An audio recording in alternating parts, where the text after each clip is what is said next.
Call the Dixon County regular meeting, May 24th, 2018 to order. Please stand for the flag salute. I pledge allegiance to the flag of the United States of America and to the republic for which it stands, one nation, under God, indivisible, with liberty and justice for all.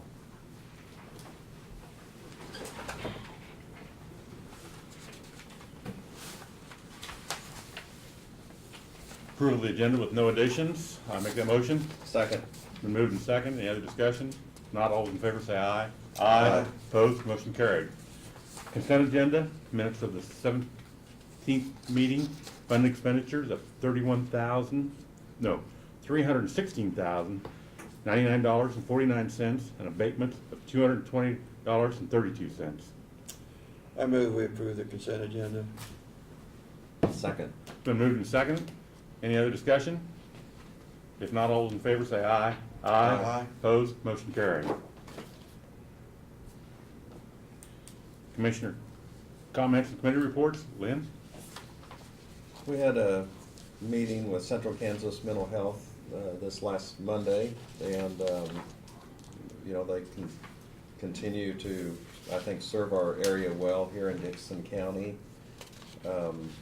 They also have a grant that they've received, one of the only ones, or one of a few in the state, but they'll be working with Abilene High School, and you know, they continue to have good community partnerships with the schools as well as individuals over here. Dr. Johnson, where they have a site location here in Abilene, is going to be retiring and has sent out notification on that, but they're working with him, so they'll still have that same location available, is what it looks like, to service this area. And of course, there are quite a few people from Dixon County that choose to go over to the Salina facility. The other thing that kind of came up, they have some parking issues over there, and so we've placed in a new parking lot. It's kind of interesting because people told us we were really getting pretty good value on it, price-wise, a good low bid and all that, which we felt like we did. But you know, here's over $100,000, and it's for 39 vehicles. And of course, there's some handicap parking and, you know, things like that impacts your usage and how many parking stalls you can have. But it also just kind of served as a reminder, some of the overhead of doing business and, you know, things like that. It really adds up on some of the maintenance issues of facilities. And so anyway, that's all I have. Thank you, Lynn. Vern? Yeah, I guess maybe I'll give a farm report this time. We are really getting serious in a drought area. It seems like we just can't get rain.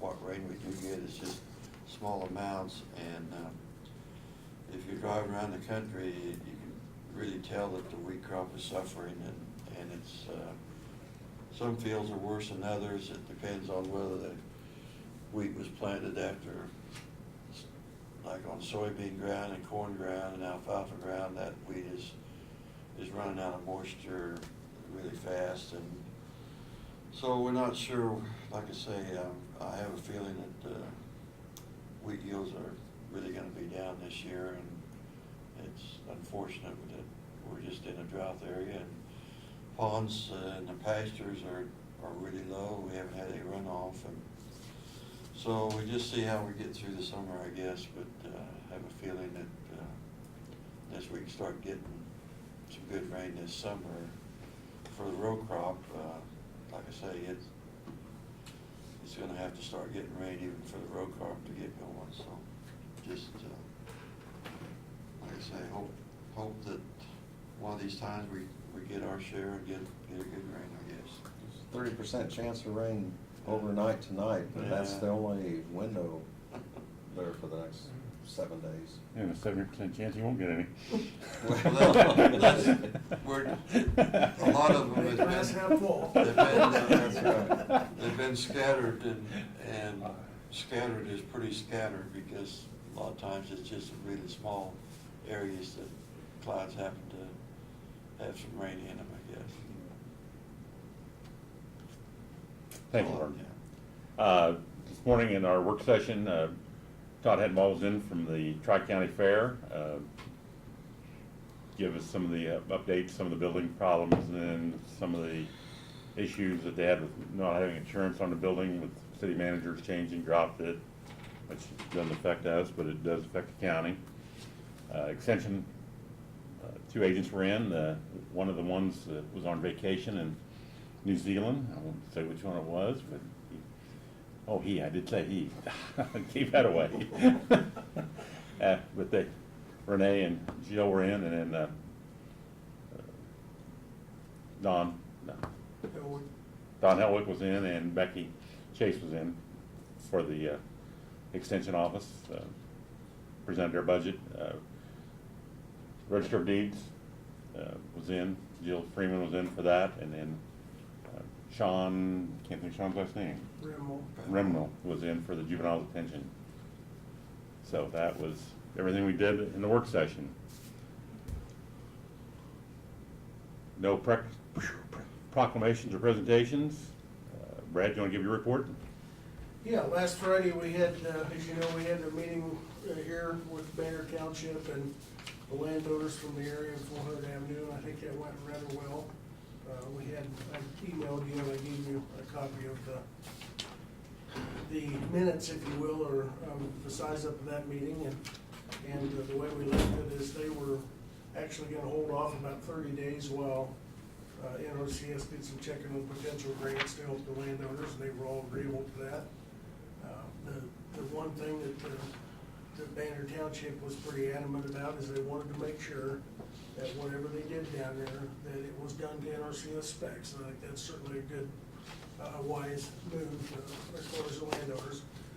And I think that just simply to make sure that whatever drainage changes are made, that it's made appropriately, so that as the township moves forward and does their work, that it's done in good faith. So time will tell whether or not everybody stands behind their deal, but I think the perception I got was that they certainly will. So hopefully we're moving on to bigger and better things there. I met with, in one of our staff meetings a while back, we talked about the K-Camp risk reduction grant for this year. And in the past, last year I think it was, or the year before, we had purchased some AEDs to go in the county buildings at the Sterling Hall and down at the extension office. The only building that we were not able to get that done in that round was the out of the transfer station, Randy's office. And so this time we put in for an AED and a cabinet to put it in that would go out at the transfer station. And then also to fill that grant out, we put in for a number of what are called Stop the Bleed kits. And those are a small package that contains a tourniquet, a large blood stopping bandage, and some other things that are typically used if you have a really serious trauma, whether you cut an arm off or you severed an artery or something like that.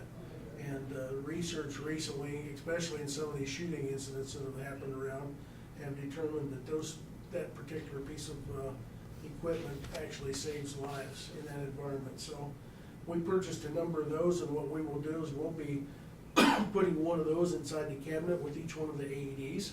So if there is a traumatic type event and they may not have the first aid kit to do that, they can deal with stopping the bleeding and stuff and help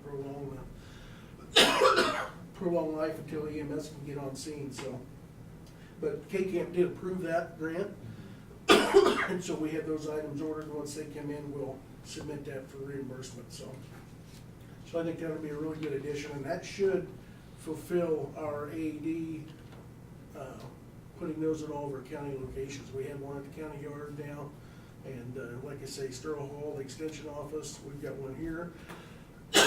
Excuse me, the health department, And this will take care of our last building, so. Road and Bridge started on Monday morning doing their skim coat on 2100 Avenue between Enterprise and Ring Road. They, as of yesterday, they had got to Ring Road and they were on the way back doing their second pass. And I talked to Martin this morning, and they weren't able to operate today because the plant couldn't provide them material today, so. But they'll be back on it Monday. Once they're done with it, they'll move down on Eden Road in Laverne's area and get that part done as well, so. Do they still allow one-lane traffic, or? Mhm. They st- They're running a pilot vehicle. They're probably, so. yeah, okay. Which along that lines, Martin was actually operating the pilot vehicle like Monday or Tuesday. We are short, as I told you, 3 people in that department. And so he stopped in this morning, he's found a high school graduate that's getting ready to go to college, 18-year-old from Chapman, that he's gonna hire to help for summer seasonal help. And he'll be helping, he said the first thing we're gonna put him to do, work doing is running the pilot car. So we're not putting somebody in there, either myself or one of the mechanics that can be doing their job elsewhere. And then he'll also have him doing some mowing and stuff like that at Detroit or Talmadge or where we need that, so. But they will continue operating that. They are, like I said, they're back to their 4 10-hour days, so they're off tomorrow, so. We did get our vehicles listed as of yesterday morning on Purple Wave. I didn't know they were listed yet till I got the first phone call yesterday on the Tahoe. So the calls are coming in now, and a gentleman from Canopolis called and wanted to know some information about the Tahoe and was very interested in it, so we've got those listed. The Back to Road and Bridge projects, Martin also told me this morning that 970 Union Road is scheduled to be closed on June 4th, which is 2 weeks, or be a week from this Monday, I guess, won't it? Yeah. And they will start that project, so it will be close to harvest, obviously. We can't avoid that this way, but there is a mile west and 2 miles, around to K4 is all good roads, so. Even, it's all weather roads, so it shouldn't be a problem for local traffic, so. You notified the MKC elevator there? We've what about- notified everybody. Everybody, what it is gonna be Shut down closed? This morning, yeah. Good, okay. Yep, so. And then on June 4th, I have a meeting scheduled with Larry. He'll be here and to meet with Judge Sexton and Cindy Mack about the current plans and layout. And then after that, I also have scheduled some time in the basement with some of the local residents that were concerned about the Justice Project, and having them come in and we'll explain to them the project and give them an opportunity to talk to Larry and Gareth. Hopefully Gareth can be there, and myself about the project, so we'll see how that goes. So, other than that, I did tell you in the work session, I'd gotten a message from Paul Freilich that he was headed up to Talmadge. He'd gotten a high water, or high level, it's not water, it's high level alert on the Talmadge lift station. He just texted me again and said it's a bad float, it's a bad sensor, so he's headed back to Enterprise. He's got one on the shelf that he can go put it back in. So fortunately, it's our sensing equipment did its job, told us that there was an issue, and it's not a major issue, so we can fix it and don't have problems. So it's what it's all about. That's what we like to see. So that's all I've got. And obviously Doug Yeah. stepped in, and he's headed to court in Wichita. I won't be here, so. Thank you, Brad. Only mail we got, and I'm sure, and I was in the Sand Springs open house, the June 7th. Okay, we can pass that on, the folder down to Jeannie. Did you sign this? Nope. That's all the notices, Is that, communications, no other resolutions, no unfinished business, no other business. I'll entertain a motion to adjourn. So moved. I'll second. Been moved to second. Any other discussion? If not, all those in favor say aye. Aye. Aye. Opposed, motion carried. We stand adjourned.